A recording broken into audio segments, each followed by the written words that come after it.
Le presento al doctor Cristian Garay. Cristian estudió con nosotros la maestría, pero después a París, ¿no? Y nos va a hablar de conexiones entre geometría algebraica real y combinatoria. Entonces, bueno, adelante, Cristian. Muchas gracias, Maribel, gracias por la oportunidad de hablar aquí. Yo voy a hablarles un poco de geometría algebraica real y conexiones con la combinatoria. Yo creo que la combinatoria es una rama muy importante que apenas estamos redescubriendo, y creo que aquí es un buen lugar donde ustedes podrían aprender combinatoria. Entonces, ojalá puedan venir aquí a hacer seguir sus estudios. Entonces voy a hablar de tres cosas. Primero voy a hablar de algunos objetos que se llaman cuádricas. Después voy a hablar del problema 16 de Hilbert y unas técnicas novedosas que están apareciendo, que tienen un poco de haber aparecido, que ayudan a resolver este problema. Y después, si queda tiempo, les voy a hablar de otras cosas aún más raras y menos estudiadas, pero que se están usando para entender esto. Geometría algebraica real. Entonces, la primera parte voy a tratar de motivar la geometría algebraica real usando ejemplos. Entonces, K va a ser un campo a lo largo de toda la charla. K estrellita, le voy a quitar el 0 acá. Y yo nada más voy a hablar de cosas algebraicas. Como saben, podemos ponernos diferentes tipos de lentes y interesarnos por diferentes tipos de preguntas. Topológicas, analíticas, combinatorias, algebraicas, y aquí yo nada más voy a hablar de lo algebraico. Entonces no voy a decir algebraico, pero todo va a ser algebraico. Entonces, ¿qué es una K-variedad algebraica? Pues es algo muy fácil de definir. Agarren una familia de polinomios y se fijan en todas las soluciones comunes de esa familia de polinomios en el espacio afín, o sea, en K a la n, ahí está. Entonces se le denota BDS si todos son homogéneos. Ahí está la definición de homogéneo, que no es muy difícil de decir tampoco. O sea, si ponen una constante en cada variable, la constante sale con un cierto peso. Para toda constante no cero. Entonces, como ya se ha visto aquí el proyectivo, esta familia, estos conjuntos de ceros se pueden calcular en el proyectivo. Ahí está la definición algebraica y se llama variedad proyectiva. Ejemplos: si ustedes toman un conjunto que consta de un solo elemento, esto tiene un nombre técnico, se llama hipersuperficie. Y pues todo polinomio tiene un grado, que es el exponente más alto que aparece sin un coeficiente cero, y ese le dicen que es una hipersuperficie de grado D, donde D es el grado del polinomio. Si el grado es 1, pues si la dimensión del espacio es 1, esto es hacer geometría algebraica sobre cosas de dimensión 1, es encontrar raíces de polinomios. Y pues encontrar raíces de polinomios es algo que se estudia desde la primaria a la secundaria, ¿no? La fórmula cuadrática, raíces de polinomios cúbicos, etc. Si el grado, aquí fijé la dimensión n, si fijo el grado en 1, entonces los ceros de un conjunto de polinomios lineales se llama un espacio lineal o un espacio vectorial. Entonces los casos d igual a 1, n igual a 1 son los más fáciles, y estos los hemos visto desde que somos jóvenes, pero hay más. Voy a suponer que voy a trabajar con los reales. Voy a agarrar un solo polinomio, porque agarrar varios ya es muy difícil. Entonces me fijo en el caso de un polinomio que sea irreducible sobre los complejos, o sea, que no tenga raíces, que no se factorice sobre los complejos. Y ahora el n y el d los voy a variar. Aquí ya me fijé en los casos de d igual a 1 y n igual a 1. Entonces vamos a subir la complejidad. Entonces, ¿qué pasa si hago n igual a 2 y d igual a 2? Es el siguiente caso. Entonces ahora los ceros del polinomio se le llama una curva cuádrica. Cuádrica porque pues este es de grado 2, ¿no? Y curva porque es de dimensión 2. Entonces esto también lo sabemos desde la educación básica, son las secciones cónicas, la elipse, la parábola, la hipérbola. Y cuando digo que no hay elementos singulares, quiere decir que todos los puntos en este nivel, si el polinomio es irreducible, son los mismos, ¿no? Tienen una aplicación, tienen una recta tangente, no hay cambios bruscos en la geometría ni en la topología. ¿Qué sigue? Bueno, voy a fijar el n y me fijo ahora en d igual a 3. d igual a 3 ya es algún caso que no todos han visto. Este probablemente todavía lo sigan viendo todos, pero este ya no. Cuando el polinomio es de grado 3, por ejemplo aquí está este monomio tiene grado 3, y se fijan en un polinomio de este estilo, pues ya hacer la figura ya no es tan difícil. Bueno, no es tan fácil, pero tampoco es muy complicado. Y ese dibujo pues se ve mucho en libros de matemáticas generales, pues es una curva elíptica que tiene esta pinta. Entonces las raíces, se ve que el segundo polinomio se factoriza, en el segundo término se factoriza en 0, en 1 y en menos 1, ¿no? Y como tiene un término cuadrático, es simétrico con respecto al eje de las y, y ya está la imagen. Pero ahora tengo otro abajo que se parece mucho al de arriba. De hecho, la diferencia entre este y este es solo un signo. Este más, menos lo cambié por este más. Pero la pregunta cambia, la imagen cambia mucho, porque ahora este polinomio es irreducible sobre R. Quiere decir que no hay raíces reales para este polinomio siempre es positivo. Entonces solo tiene una raíz real, que es el 0. Entonces cuando nosotros hagamos la imagen, pues va a quedar algo diferente, ¿no? Va a quedar algo con un solo cruce. Se pueden olvidar de esto y este pasa por el 0.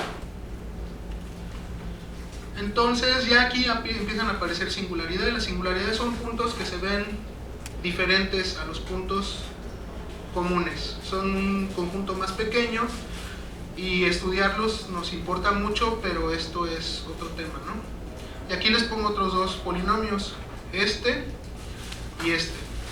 Y si se fijan, los cuatro los escogí a propósito porque se parecen mucho. De hecho, nada más hay cambios de signo, tienen la misma estructura, dos monomios. A veces hay un menos menos, menos más, menos menos, menos más, pero estos ya son singulares. Quiere decir que va a haber puntos especiales. Y si los graficamos, entonces voy a hacer la gráfica del otro que les dije. Se ve así. Este es el ejemplo 1. El ejemplo 2, el 3 ya es diferente. El 3 ya se ve algo así, ¿no? Ya hay un punto que no se parece a los demás. Y el ejemplo 4 se ve algo así. Entonces la topología y la geometría de las variedades reales es interesante porque pues aparecen casos patológicos como este. O sea, este tiene como que un punto aislado, y en los complejos eso no pasa. ¿Y por qué en los reales pasa? Pues porque no son algebraicamente cerrados. Entonces, en particular, la geometría real es más difícil que la compleja, aunque se oiga raro, ¿no? Entonces, lo que estoy haciendo aquí, estoy fijando ciertos parámetros. El n, que es la dimensión del espacio, y el d, que es el grado del polinomio. Empecé con grado 1, luego grado 2, estos son de grado 3. Y estoy tratando de ver cuál es la familia o cómo puedo distinguir los elementos que aparecen cuando fijo estos dos parámetros. Entonces ahora voy a variar no el grado sino la dimensión. Voy a fijar el grado de igual a 2, que son las cuádricas, por eso se llaman cuádricas afines. Y voy a variar ahora la dimensión, voy a ir de dimensión 2, 3, 4, 5, así a ver hasta dónde llego. Entonces en dimensión 3... ya tengo un caso más complicado, porque ustedes saben que una ecuación cuadrática en dos variables tiene a lo más 6 monomios, creo. 6. Y depende de cómo sean estos monomios, ustedes la llevan a la forma centro radio o eje mayor, eje menor, o sea, calculan trabajando operaciones elementales en la ecuación, pueden ustedes darse cuenta de qué cónica es, si es una elipse, un círculo, una parábola, una hipérbola. Aquí el problema es que ya hay más monomios, aquí ya son 10. Entonces en teoría podríamos también hacer este problema, ¿no? Dame una ecuación de 10 monomios y tratar de ver cuáles son las formas elementales a las cuales yo puedo llevar toda ecuación y que se parezca a una cierta ecuación de un cierto tipo, no sea clasificarlas. Todavía se puede hacer, o sea, esto lleva tiempo si se hace por métodos elementales, pero no es descabellado ponérselo a hacer. El problema es que ya cuando subimos el n, pues los monomios ya crecen mucho. Aquí está la cota superior para los monomios. Si n es 4 de entrada, ya aquí tenemos 6, aquí es 5, 30, entre 2 ya son 15 para dimensión 4. Entonces, mientras más arriba sea la dimensión del espacio, más monomios van a aparecer, más casos voy a tener y más difícil va a ser encontrar condiciones para clasificar. Y pues esto es geometría fin. Geometría fin significa que nuestros objetos no son compactos. Significa que nuestros objetos tienen hoyos y es difícil controlar la geometría global porque estos hoyos no nos permiten trabajar con cosas cerradas o compactas. Hay una frase por allí que dicen que hacer geometría o topología sobre cosas no compactas es como caminar con hoyos en el pantalón, que puedes vivir tu vida y todo, pero de repente se te salen las monedas, pues es molesto, ¿no? Pero a algunas personas no nos gusta compactificar, pero aquí lo vamos a hacer. Vamos a trabajar con cosas proyectivas, es decir, vamos a agregar los puntos que le faltan a esto para que esto se vuelva compacto y vamos a atacar el problema de clasificación de las cuádricas. Lo que facilita la compactificación es que ahora todo se vuelve un problema de matrices.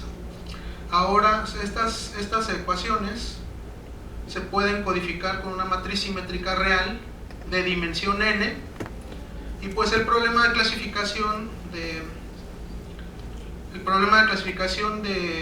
curvas algebraicas reales cuádricas en dimensión n se vuelve un problema de clasificación de matrices. Entonces aquí les digo que el polinomio se puede codificar con una matriz simétrica. De la teoría básica de álgebra lineal, como es simétrica y real, es diagonalizable.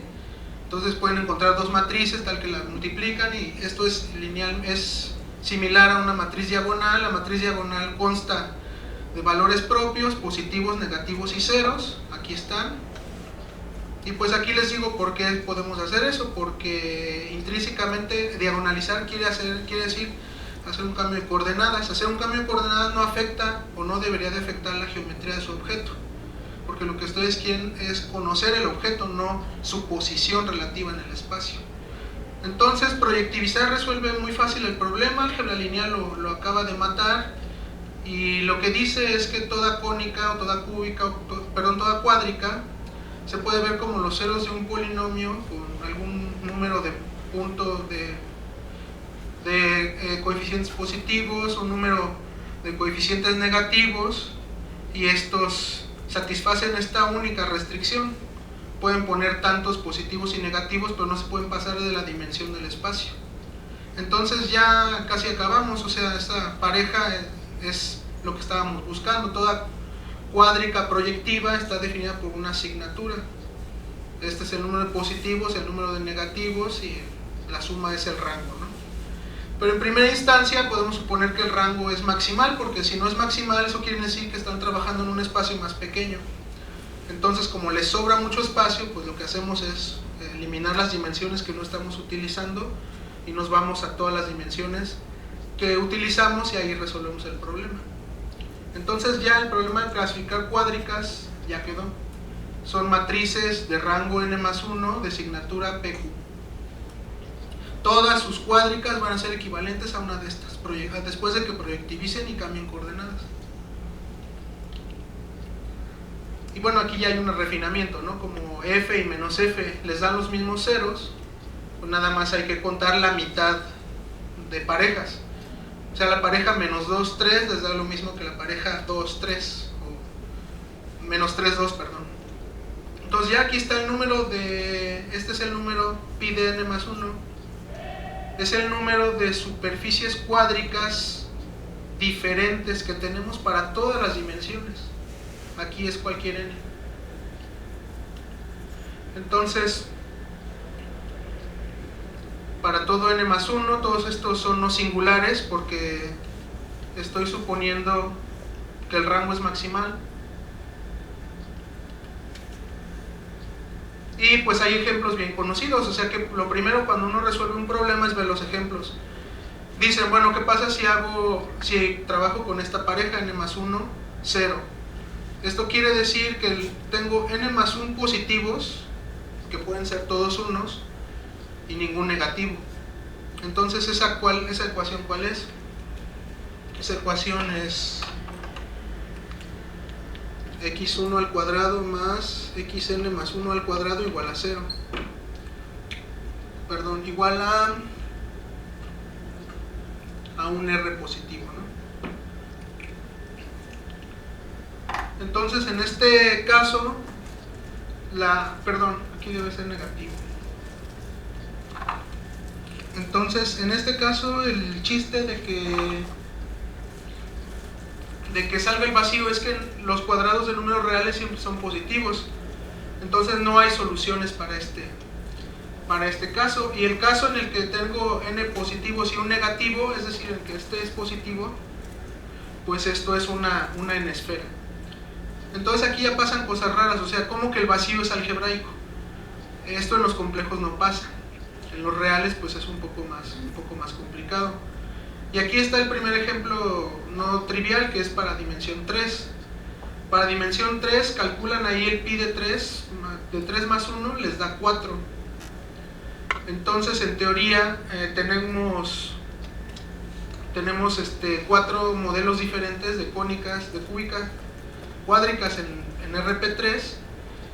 Y pues están los que ya dijimos, ¿no? Está el vacío, está la esfera S2, pero aparte está esta pareja nueva que es cuando tienen 2 positivos y 2 negativos. Esa no es ni el vacío ni la esfera, es algo nuevo que se llama hiperboloide real. Y si se bajan a la categoría topológica, pueden demostrar que su forma topológica es un dostor, o sea, una dona. No quiere decir que sus puntos se vean como la dona, quiere decir que existe una transformación continua que manda los puntos de esta cosa en una dona, ¿no? Y ahora vamos el problema que sigue, o sea, ya lo resolvimos para d igual a 2. Vamos a ver qué pasa cuando hacemos d igual a 3 y ya está muy pesado este problema. De hecho, estas dos personas que fueron muy buenos matemáticos, Schlafly y Klein, avanzaron mucho en este caso. O sea, ellos dijeron, bueno, ¿cuáles son todas las cúbicas reales en RP3? ¿Cuántos casos o cuántos ejemplos o cuántos tipos diferentes hay? Y ellos resolvieron el problema. Dieron una respuesta concreta que es la suma conexa de un plano proyectivo más otra cosa, y esta cosa puede ser una suma de 0, 1, 2 o 3 toros o una esfera. Entonces, aquí hay otra cosa, que la geometría algebraica real se conecta con la topología algebraica o la topología clásica. Todos estos conjuntos son dos variedades diferenciables compactas, pero pues son no conexas, porque aquí estamos diciendo que tiene 2 piezas. Entonces, pues seguimos elevando el grado. Para d igual a 4, hace 40 años se resolvió, y para d igual a 5 hay algunos avances, pues no tiene mucho, tiene unos 20 años. Pero ya un polinomio de grado 6 en P3 ya es un problema que no sabemos nada, ¿no? Hay avances parciales para d igual a 6, 7, pero problemas de clasificación que tú digas, estas son todas las que hay topológicamente.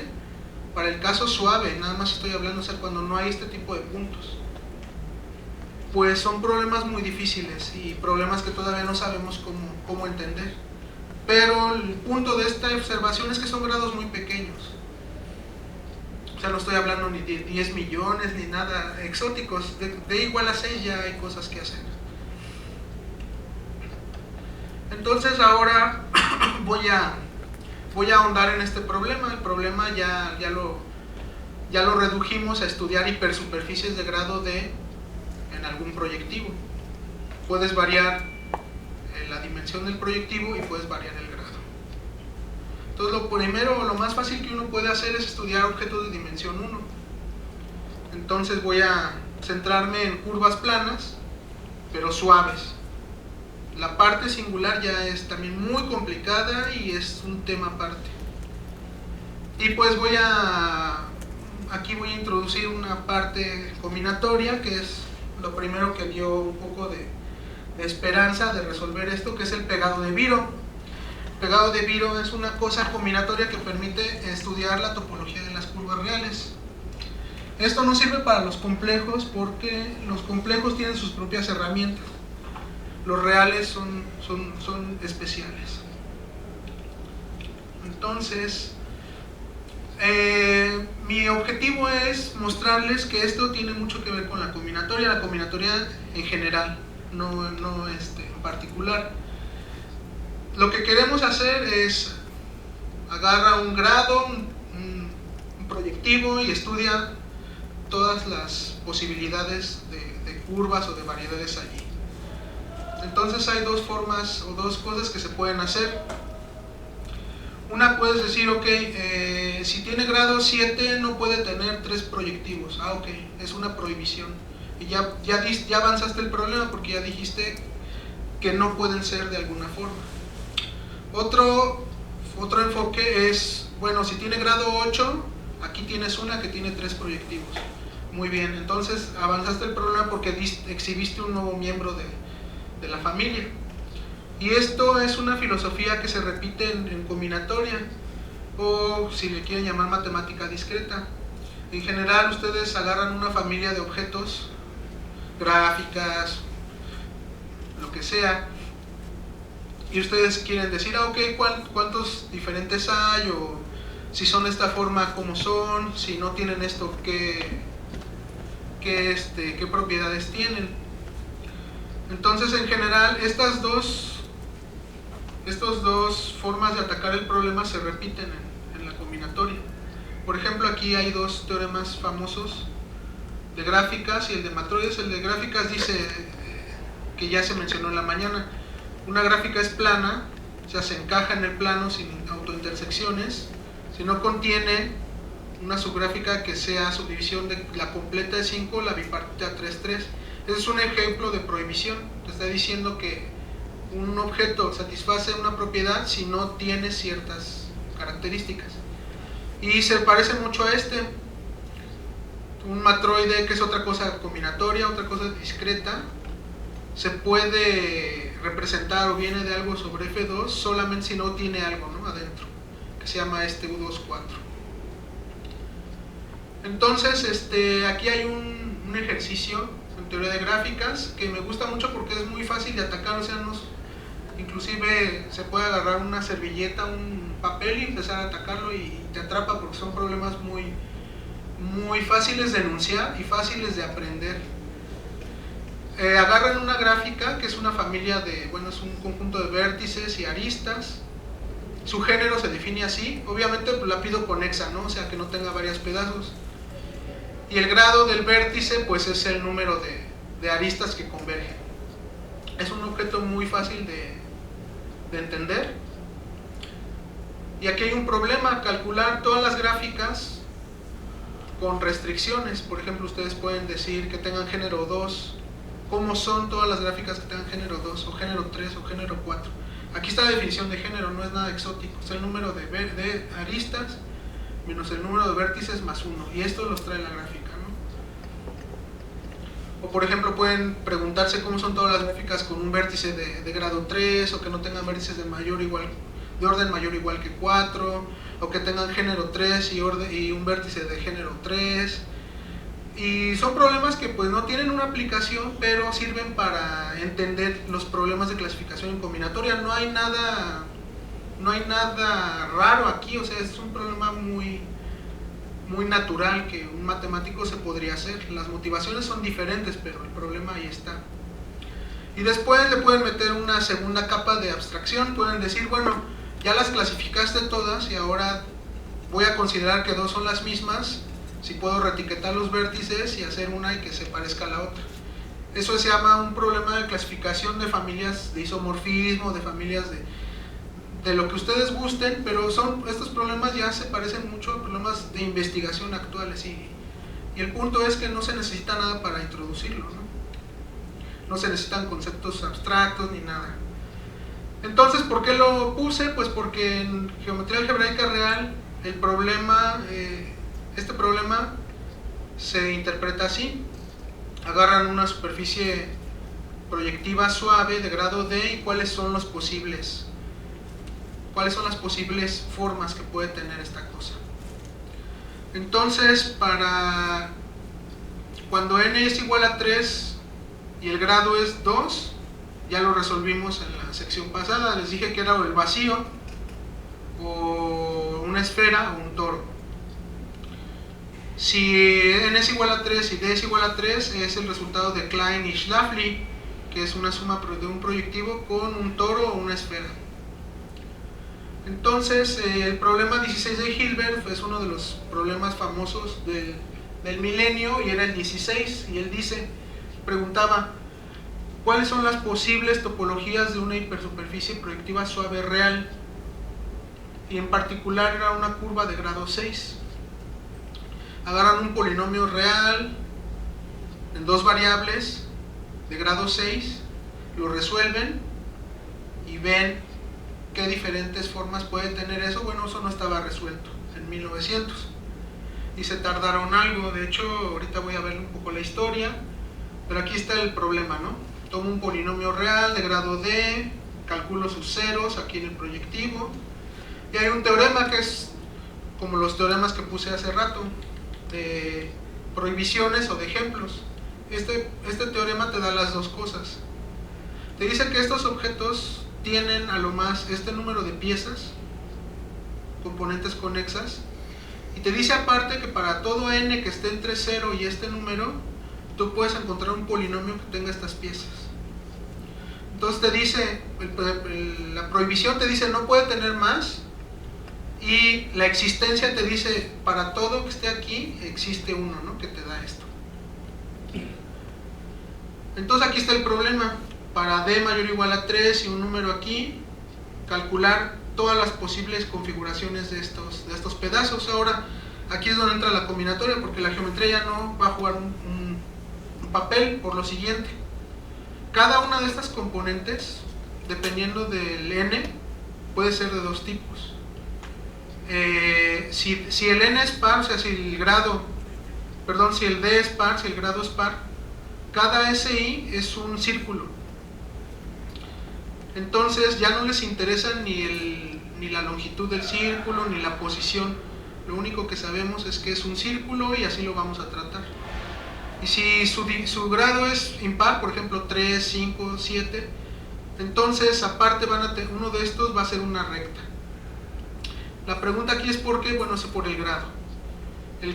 Si el grado es par, todas las componentes de homología son triviales, y si el grado es impar, hay una componente de homología no trivial y por eso aparece la línea.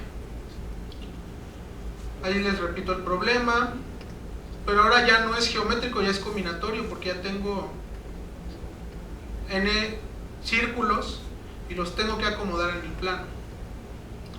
Entonces, ¿por qué digo que para n igual a 3 ya está resuelto? Porque fue el ejemplo que les puse al principio. Les puse esta curva.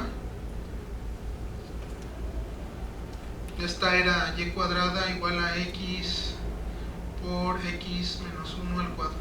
X menos 1 por x más 1. Y había otra que era esta, que era y cuadrada igual a x por x cuadrada más 1. Entonces, para d igual a 3, si hacen ese cálculo, le sale 0, 1 o 2. El 0, pues obviamente no me interesa porque es vacío, quiere decir que no hay soluciones reales. El 1 es este, como el grado es impar, tiene que aparecer una línea, aquí apareció. Y el otro caso es cuando tengo dos componentes, entonces aparece a lo más una línea y aparece un óvalo. Y pues esto es lo mismo si pongo el círculo aquí o lo pongo acá, no importa dónde lo ponga, es lo mismo. Entonces en ese caso ya acaba el problema. Ahora hay que ir para d igual a 4. Esta es la solución del caso d igual a 4. Perdón, ahí es d, no es n. Como d es igual a 4, no hay líneas. Y si calculan ese número que está arriba, les va a salir 4. A ver, nada más para probar. 4 menos 2, 2 por 3, 6 entre 2, 3 más 1, 4. Entonces la pregunta es, ¿cómo puedo acomodar 4 círculos en el plano y que eso venga de algo algebraico? Esas son todas las respuestas. Pero hay más configuraciones de n círculos en el plano, donde n es a lo más 4, que estas. Lo que estoy diciendo es que las que no están allí no vienen de algo algebraico. Por ejemplo, esta. Ahí tengo eso se llama un nido. Este nido son 4 círculos en el plano, no se intersectan, pero es imposible encontrar un polinomio de grado 4 real que se vea así. Y un método de construcción es perturbar curvas singulares, por eso también nos interesan las singularidades. Por ejemplo, voy a hacer el último caso. ¿Cómo construyo una curva real que tenga esa configuración? Pues vean cómo lo voy a hacer. Empiezo con dos elipses, pues esta es de la forma y cuadrada. Bueno, esto es un polinomio de grado 2, ¿no? Porque es una elipse. Este es un polinomio de grado 2 porque es otra elipse. Entonces, si formo el polinomio h de xy igual a f por g, es un polinomio de grado 4 porque el grado se multiplica, se suma. Pero es singular porque tiene puntos que no se ven como los demás. Esos 4 son singularidades. Entonces lo que hacemos para recuperar ese ejemplo de allá es perturbar esta curva singular.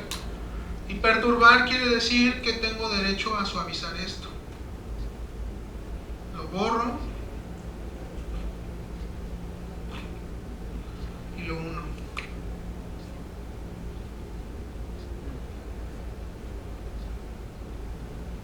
Y ya se ve como la figura 4. Esto es un poco lo que hace la técnica de Viro. Esto que parece juego, pero se puede hacer, está formalizado. Y bueno, aquí ya nada más digo qué pasa para n igual a 7. Bueno, la tarea es resolverlo. Para d igual a 5, perdón. Para d igual a 5, este es d igual a 4. D igual a 5 todavía se puede.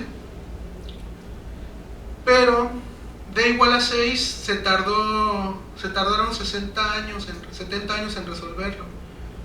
Lo resolvió este ruso Gudkov, y d igual a 7 tiene 40 años, ¿no? Y pues supongo que ustedes dirán, bueno, en 40 años ya deberíamos de haber avanzado algo, ¿no? Y pues la respuesta es que no. Seguimos atorados en el caso de igual a 7, entonces este es un problema muy difícil. Pero es un problema combinatorio. Aquí no hay nada de polinomios, ni nada de geometría, ni nada de ideales, nada. Simplemente te estoy diciendo cómo acomodas círculos en el plano que vengan de un polinomio. Por eso digo que es muy combinatorio. Entonces aquí viene lo que hizo Viro. En el 83 hizo una técnica que se llama el pegado, que básicamente es hacer esto. Agarras una curva con singularidades bonitas, que son puntos dobles, y después te mueves en el espacio de polinomios reales, y la curva se te va a deformar continuamente, y lo que va a hacer es que estas intersecciones se van a suavizar. Pero el chiste es que lo tienes que hacer con cuidado si quieres obtener una respuesta interesante, porque por ejemplo, imagínense que regreso a mi curva singular.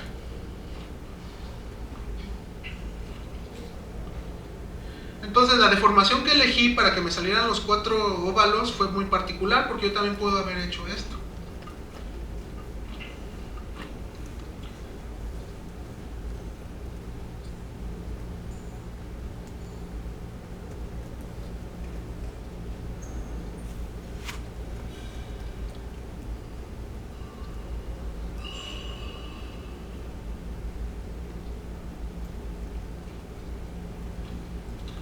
Esa ya tiene menos componentes conexas, tiene 3. Entonces, es un juego, pero tiene reglas. Y aquí les doy un ejemplo más interesante. Este ejemplo ya es importante porque el grado es muy alto, es grado 6. Entonces la misma pregunta, ¿cómo puedes acomodar 6 círculos o 11 círculos, porque el grado es par, en el plano de tal manera que venga de un polinomio? Estas son las curvas maximales, es decir, son las que tienen 11 óvalos. Y lo que les está diciendo esta teoría del pegado, que ahorita les voy a explicar, dice que estas son las únicas configuraciones de 11 círculos algebraicas, que no hay más. Y lo que hizo Viro fue perturbar 3 elipses. En vez de 2, agarró 3, producto de 3 elipses me da grado 6, entonces estoy en el buen grado, y pues el trabajo fue justificar ese método. Y aquí pues el chiste es que Viro lo que hizo fue agarrar papel logarítmico. Papel logarítmico era algo que los viejos usábamos en la práctica de laboratorio para graficar funciones que crecían muy rápido. Yo supongo que ya no se usa. Entonces, cuando ustedes grafican un polinomio en papel logarítmico, se ven cosas como si fueran funciones lineales a pedazos. Lo que Viro hizo, se dio cuenta, dijo, ok, lo voy a hacer, voy a formalizar esta observación y voy a agarrar la imagen de las curvas bajo el logaritmo, y lo que me dan son líneas quebradas. Esas líneas quebradas es el método de pegado. Y bueno, el método de pegado es lo que le dio una gran relevancia a lo que es la geometría tropical, porque después se vio que el pegado se podía reformular en estos términos. Entonces aquí esto es lo que es la tropicalización. La tropicalización básicamente es llevarte un objeto continuo, un objeto que tiene relleno, o que tiene geometría, o que tiene cosas ahí raras, y aplicar un proceso límite de tal manera que se rompa en un objeto que ya no tenga relleno. Esto se supone que es una línea continua, o sea, no es gordita, ¿no? Como estos dos. Entonces lo que hace la geometría tropical es una forma de llevarte algo algebraico o algo continuo a algo discreto. Y el proceso es un proceso límite. Todo lo que se hace es agarrar una curva, como los polinomios que les puse, se le aplica una operación que se llama la amiba, que es muy fácil de definir. Agarran el módulo de z, el módulo de w, que es z por z barra raíz cuadrada, le aplican el menos logaritmo, y eso lo que les da son estas figuras. Entonces, si ustedes agarran una línea, por ejemplo, y igual a ax más b, resuelven esta ecuación en C2, y luego le aplican este proceso, lo que van a ver va a ser una figura así. Y como tiene tentáculos, por eso se le llama amiba. Entonces el chiste es que después esto se lo llevan con un proceso límite, y al final lo que ven es una gráfica de este estilo. Y esto es lo que se llama una curva tropical. Una curva tropical aparece como una degeneración de algo clásico, pero esto ya no es geométrico, esto es combinatorio. Y la idea de Viro fue usar este tipo de cosas para hacer este tipo de cosas. Entonces, para recapitular lo que hicimos en este capítulo, que creo que sí me va a alcanzar a decir algo de lo último, es que el problema 16 de Hilbert motivó esta tecnología, y esta tecnología se ha aplicado a otros problemas reales. Entonces, lo que hace la geometría tropical, en particular aplicada en la geometría real, es mandar un problema geométrico a uno combinatorio, resolver el combinatorio y regresarte al problema geométrico. Y ya rápidamente les voy a dar otros ejemplos en los cuales la combinatoria se puede aplicar a la geometría algebraica real. Hay otras aplicaciones de la combinatoria a otras ramas de la geometría algebraica, pero aquí yo nada más les voy a hablar de la real, porque la real no está muy estudiada. Hay mucho que hacer todavía. Entonces, algo que a mí me gusta mucho es la geometría enumerativa. La geometría enumerativa es, ustedes ponen una condición y les interesa contar cuántos objetos de la geometría algebraica satisfacen esa condición. Claro, quieren que la cantidad sea finita y no cero para que tenga sentido contarla.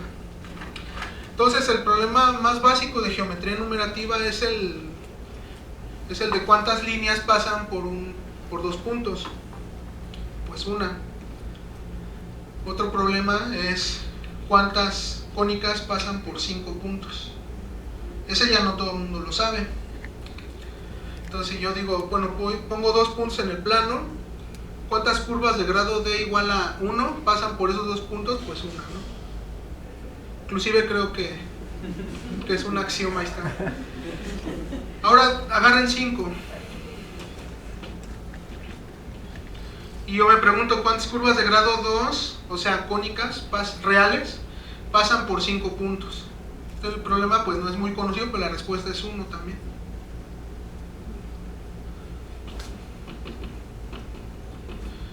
Otro problema, me voy para 9 puntos. Pongo 9 puntos en el plano. Y me pregunto cuántas cúbicas pasan por 9 puntos. La respuesta es otra vez 1. Esos problemas son siempre 1 porque es la dimensión del espacio de parámetros de curvas de grado D. Y pasar por un punto es cortar por un hiperplano. Los hiperplanos se cortan transversalmente y les da una única solución. Esa es la respuesta detrás de esto. Pero hay otras preguntas. Por ejemplo, yo puedo decir cuántas cónicas con un nodo pasan por 8 puntos. Y me va a salir algo así como... Y ya este problema pues ya no es fácil.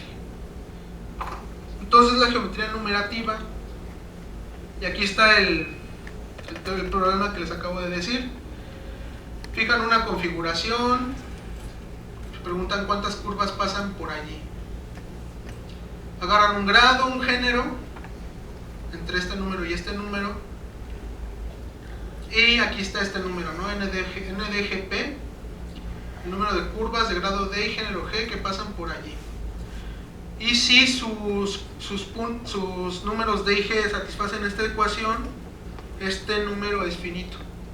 Por ejemplo, si yo les pregunto cuántas líneas pasan por un punto, pues ese número no es finito. Es todo un proyectivo. Entonces hay que encontrar bien la cantidad para que tenga sentido contar. Entonces aquí ya se empieza a ver por qué lo real es más difícil. Si ustedes formulan este problema en los complejos, cualquier configuración que ustedes pongan, el número de curvas que pasan por ahí complejas no depende de cómo acomoden ustedes los puntos. Pero si son los reales, es un problema increíblemente difícil porque sí depende. En ciertas situaciones, obvio, en las situaciones que les puse cuando la respuesta es 1, pues no depende porque es un número de intersección. Pero en este tipo de problemas, por ejemplo, si yo acomodo los 8 puntos de una forma, puedo obtener una respuesta, y si los acomodo de otra forma, puedo obtener otra respuesta. Entonces, pues la gente se pregunta por qué en los complejos no cambia y por qué en los reales sí. Y pues eso se llaman unos invariantes, se llaman los números de Belchanger, creo. Y pues para los que saben, son los análogos de Gromov-Witten en los reales. Gromov-Witten son los complejos. Y aquí está bueno, este problema se resolvió usando combinatoria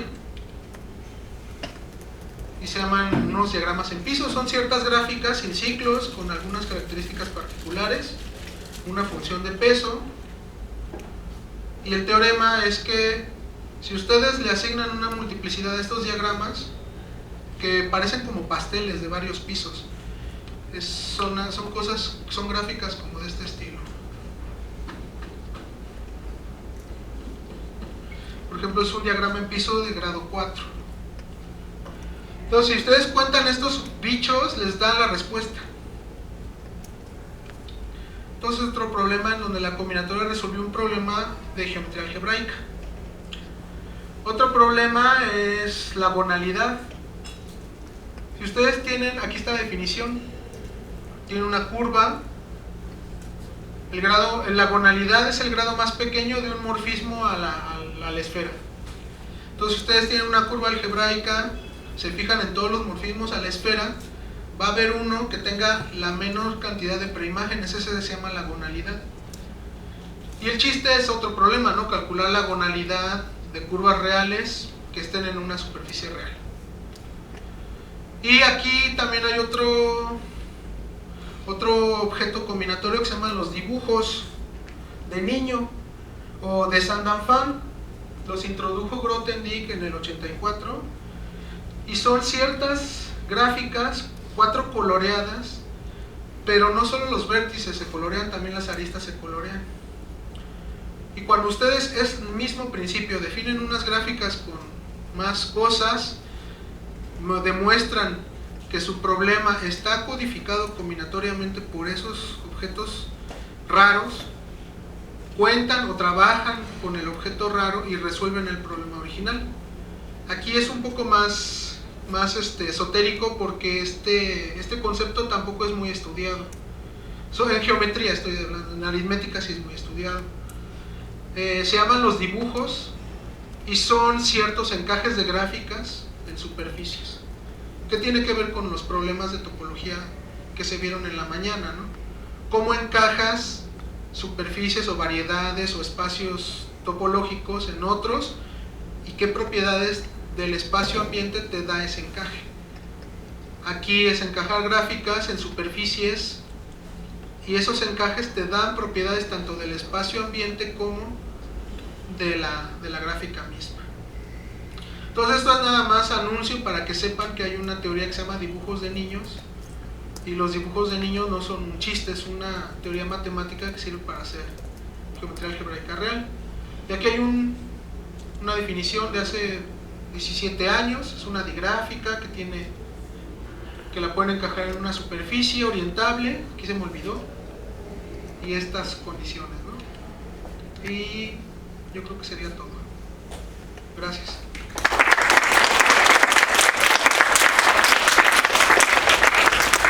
¿Preguntas?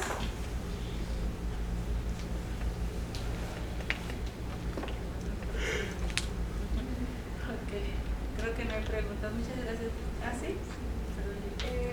Solo el trabajo de Viro se usa solamente para singularidades que son puntos dobles. Sí. No se puede extender para... Sí se puede extender, de hecho Sustin ya extendió el trabajo de Viro para singularidades muy feas, pero es un trabajo muy, muy reciente. ¿Dónde se refiere la cruz? ¿Perdón? Con puntos dobles. Ajá, puntos dobles es un cruce y es la singularidad más fácil. Después de allí puedes imaginarte otras cosas muy feas. Por ejemplo, un punto cuádruple que tiene doble tangente y doble tangente. Entonces casi cualquier cosa fea anudada ahí en un punto que te imagines es posible, y esas ya son muy complicadas de entender. ¿Alguna otra pregunta? También se está trabajando en campos finitos, o solo en los reales completos. ¿Qué cosa? Las singularidades. Ah, sí. No, lo que pasa es que aquí cuando tienes ciertas singularidades, la combinatoria te ayuda a entender los objetos que están al ladito. Pero si te vas singularidades más fuertes o más feas, ya no es muy fácil ver cómo te puedes mover para entender tu objeto. Pero el objeto de mi charla no fue las singularidades, sino aparecieron ahí porque intervienen en el problema, pero estudiar singularidades sí está muy, muy activo y es difícil. ¿Más preguntas? Gracias.